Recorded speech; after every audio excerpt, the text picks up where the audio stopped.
Est-ce que vous connaissez la slow productivity ? C'est une philosophie qui repense notre rapport au travail et au temps. Préparez-vous, car cette philosophie vient bousculer notre rapport à la productivité. Aujourd'hui, on va explorer comment passer d'une course de la productivité à une quête pour travailler mieux et vivre mieux. On va voir de façon visuelle et synthétique comment appliquer les principes de la slow productivity à nos vies professionnelles. Cette vidéo, elle s'adresse tant aux salariés, aux entrepreneurs, aux freelances qu'aux artistes à temps plein ou à leurs heures perdues. Alors si toi aussi tu te demandes comment ne plus te sentir au four et au moulin entre tous tes projets, alors cette vidéo est faite pour toi.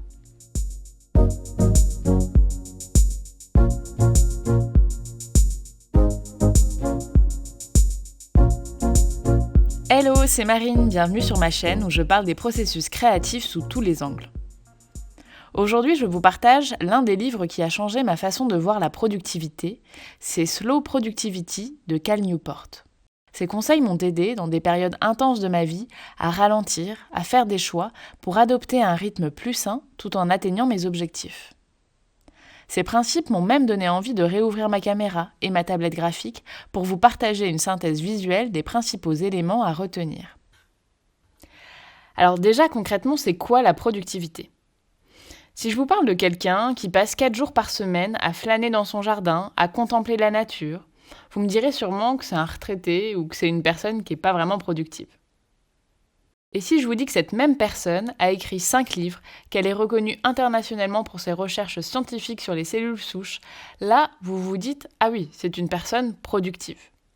En fait, la perception de la productivité, elle dépend de l'échelle à laquelle on la regarde.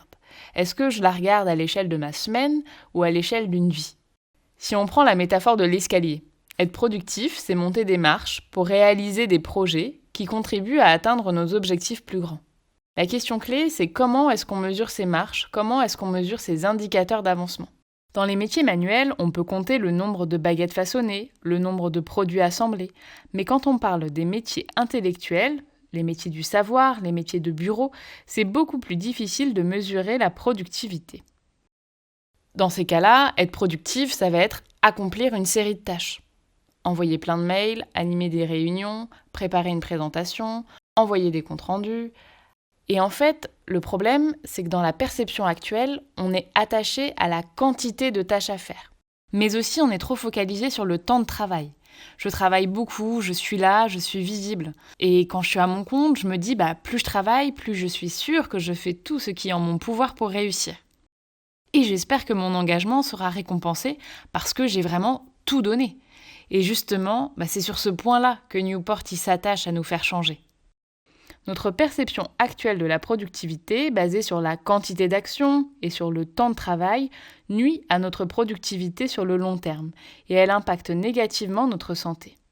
On n'a pas d'indicateur clair de performance quand on parle des métiers du savoir ou des métiers intellectuels. Il y a aujourd'hui une surcharge de projets, il y a une surcharge de tâches et en plus ces tâches, elles sont de plus en plus administratives ou pas en lien direct avec nos projets. On a également des interruptions permanentes. Par exemple, j'ai 30 minutes entre 2 réunions. J'essaye de me concentrer sur une tâche que je dois faire depuis une semaine. J'ouvre le document et là, je reçois une notification par mail d'une personne qui me relance sur un autre sujet. Je me dis que ce n'est pas le bon moment pour ouvrir le mail, mais j'y pense. J'essaye de me reconcentrer quand mon collègue arrive devant mon bureau pour me demander un coup de main et je ne me vois pas refuser. Petit à petit, on ressent un sentiment d'épuisement, un stress constant, une surcharge mentale. Si ce sentiment d'être sous l'eau, d'être sur le fil, nous arrive de façon ponctuelle, c'est ok. Mais si c'est 90% du temps, c'est là que ça peut se transformer en souffrance et que l'on peut exprimer son besoin de changer son rapport au travail pour prendre soin de sa santé mentale et plus largement de notre santé. Et c'est justement pour répondre à ce besoin de changement de rythme que répond la slow productivity. Mais alors, c'est quoi concrètement ? Eh bien, c'est une philosophie qui vise à organiser le travail du savoir à un rythme soutenable et qui soit source de sens.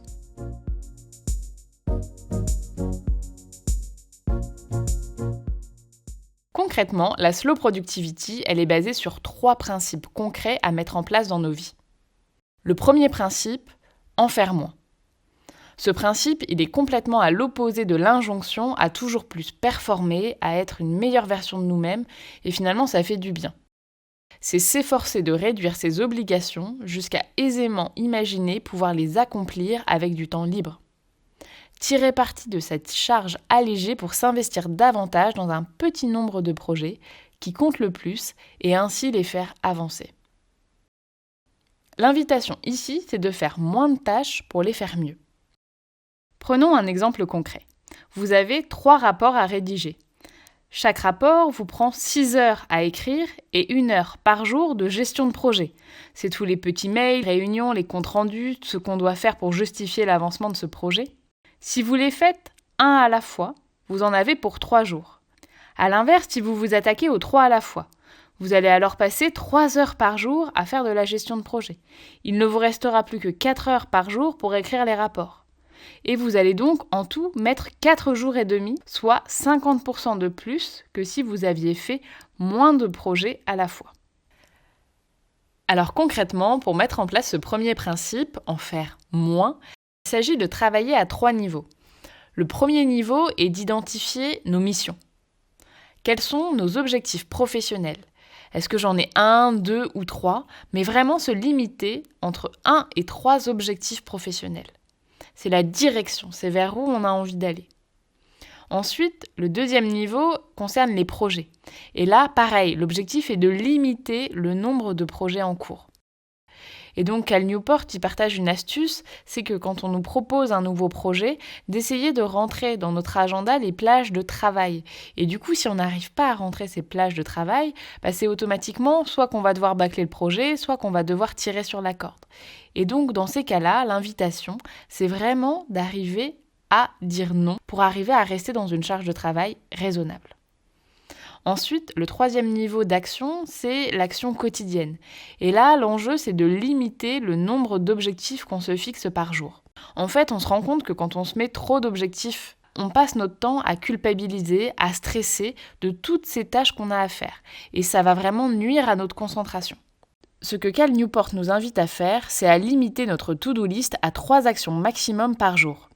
Cela va nous permettre d'avoir le temps d'avancer concrètement sur les projets importants. Cela va aussi réduire le stress, car faire moins, c'est surtout faire mieux. Et ce sentiment d'avancement procure une satisfaction, parfois même une fierté. Toutes ces tâches que l'on a tendance à étaler tout au long de la journée, l'idée c'est de les bloquer dans des temps dédiés dans son agenda. Par exemple, d'avoir 2 moments dans la journée où on répond aux mails et c'est des moments qui sont définis. Avoir 1 heure par semaine qui est dédiée à la facturation. Avoir un temps dans la journée, peut-être après le repas, où on va répondre à nos messages Teams. Le deuxième principe est de respecter les rythmes naturels. Le constat, c'est qu'on essaye d'être au maximum de ses capacités tout au long de l'année, qu'on part souvent en vacances épuisé et qu'on ne s'autorise pas à écouter nos rythmes naturels. Est-ce que vous vous êtes déjà dit « je me reposerai quand ce projet sera terminé ». Je m'amuserai ou je pourrai lâcher prise quand... Et en fait, c'est le côté conditionnel du repos. Et la proposition ici de Cal Newport, c'est vraiment de se dire mettre en place des rituels à l'échelle de l'année, du mois et de la journée, qui sont des rituels de repos ou de variation de rythme inconditionnels. Qu'est-ce que je peux organiser à l'échelle de l'année pour vivre des changements de rythme ? Une semaine de télétravail depuis la campagne, un stage sur la communication, une semaine sans réunion ? On peut décliner cette réflexion annuelle à l'échelle du mois. Par exemple, préserver des demi-journées ou des journées sans réunion pour se former, pour visiter des expositions en lien avec son travail, pour travailler depuis un autre lieu. Ensuite, l'idée, c'est de jouer sur les variations de rythme aussi à la journée. Et en fait, d'avoir des moments où vous n'êtes pas à fond, ça va vous aider après à avoir des moments de meilleure concentration, où vous allez aussi pouvoir ressentir du flow. Alors, je vous invite à aller voir ma vidéo dédiée sur le flow, mais c'est vraiment un état de productivité, de joie et d'immersion intense dans ce qu'on fait. Et en fait, c'est important pour pouvoir ressentir des moments où on est pleinement concentré, pleinement dans la joie de ce qu'on fait, d'avoir aussi des variations de rythme dans la journée. Et ça concrètement, ça peut être de se dire, je prends la résolution de me lever avec le lever du soleil.